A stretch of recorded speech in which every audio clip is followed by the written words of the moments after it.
गुजरात पर एक साथे 3 वरसादी सिस्टम एक्टिव। आगामी 45 कलाक भारेथी अतिभारे हवामान विभागનું મોટું એલર્ટ। ગુજરાતમાં ચોમાસાની શરૂઆત ભલે ધીમી રહી હોય, પરંતુ હવે મેઘરાજા ધમાકેદાર બેટિંગ કરવા માટે તૈયાર છે।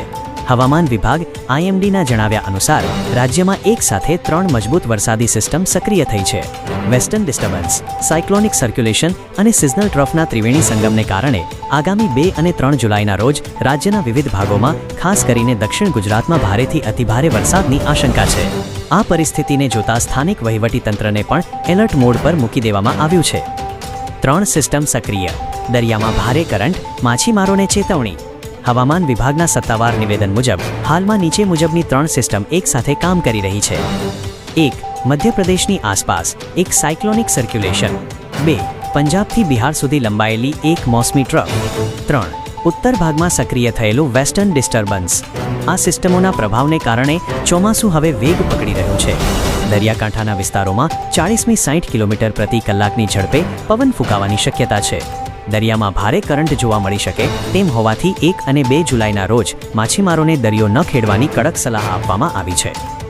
તમારા જિલ્લામાં કેવું રહેશે હવામાન? હવામાન વિભાગ દ્વારા રાજ્યના અલગ અલગ વિસ્તારો માટે વિસ્તૃત આગાહી કરવામાં આવી છે।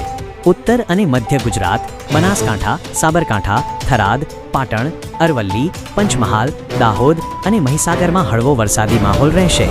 સૌરાષ્ટ્ર અને કચ્છ, રાજકોટ, સુરેન્દ્રનગર, જૂનાગઢ, અમરેલી, ભાવનગર, મોરબી, ગીર સોમનાથ, બોટાદ અને દીવમાં છૂટાછવાયા વરસાદની સંભાવના છે। દક્ષિણ ગુજરાત સૌથી વધુ અસર, સુરત, ડાંગ, તાપી, વલસાડ અને નવસારી જિલ્લામાં ભારેથી અતિભારે વરસાદ પડી શકે છે। દક્ષિણ ગુજરાત માટે યલો એલર્ટ। હવામાન વિભાગે બીજી 4 જુલાઈ દરમિયાન નવસારી, સુરત, વલસાડ અને ડાંગમાં 40થી 50 કિલોમીટર પ્રતિ કલાકની ઝડપે પવન ફૂંકાવા અને ગાજવીજ સાથે ભારે વરસાદની આગાહી કરતા યલો એલર્ટ જારી કર્યું છે। એક તરફ વરસાદ, બીજી તરફ અસહ્ય બફારો અને ગરમી। આશ્ચર્યની વાત એ છે કે રાજ્યમાં એક તરફ વરસાદી માહોલ છે, તો બીજી તરફ જનતા અસહ્ય ગરમી અને બફારાથી તોબા પોકારી ઉઠી છે। હવામાં ભેજનું પ્રમાણ સતત વધી રહ્યું હોવાથી ગરમીની તીવ્રતા વધુ અનુભવાઈ રહી છે।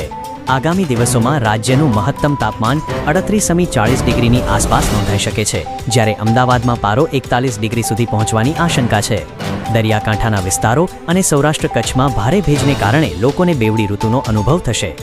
એક તરફ પવન વરસાદ અને બીજી તરફ અસહ્ય બફારો નાગરિકોને અસ્વસ્થ કરશે।